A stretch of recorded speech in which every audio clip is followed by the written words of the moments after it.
नमस्कार गुलिस्तान न्यूज़ डोगरी थोड़ा स्वागत है। मैं थोड़ा कन्नै देवेंद्र सिंह।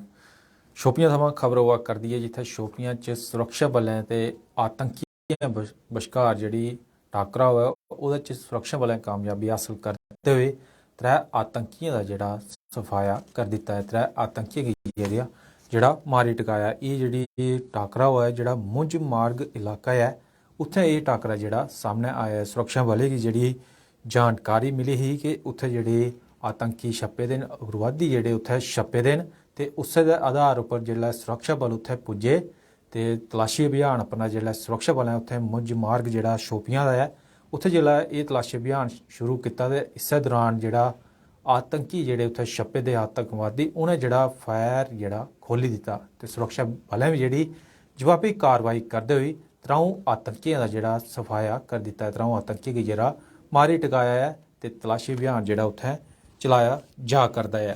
जेह्ड़ी जानकारी मिला करदी है कि इं'दे चा जेह्ड़े लश्कर ए तैयबा दे त्रै आतंकवादी जेह्ड़े मारे गे न उं'दे चा द'ऊं दी पन्छान होई गेई है जिसलै कि त्रिये दी पन्छान कीती जा करदी है। इं'दे च इक शोपियां दा गै जेह्ड़ा लतीफ लोन है ते ओह् कश्मीरी पंडित पूरन कृष्ण भट्ट उंदी हत्या च शामल है। एह् जेह्ड़ी जानकारी जेह्ड़ी सामनै आवा करदी है ते दूआ जेह्ड़ा उमर नज़ीर है जेह्ड़ा आतंकवादी दूआ जेह्ड़ा मारेआ गेआ है ओह् जेह्ड़ा नेपाल दा इक जेह्ड़ा निवासी हा ओह्दी हत्या च शामल हा ते द'ऊं आतंकवादियें दी हुनै धोड़ी जेह्ड़ी जानकारी साढ़े तक्कर पुज्जा करदी है कि इं'दी पन्छान होई गेदी है ते इं'दे थमां हथियार बी जेह्ड़ा बरामद कीते गे न।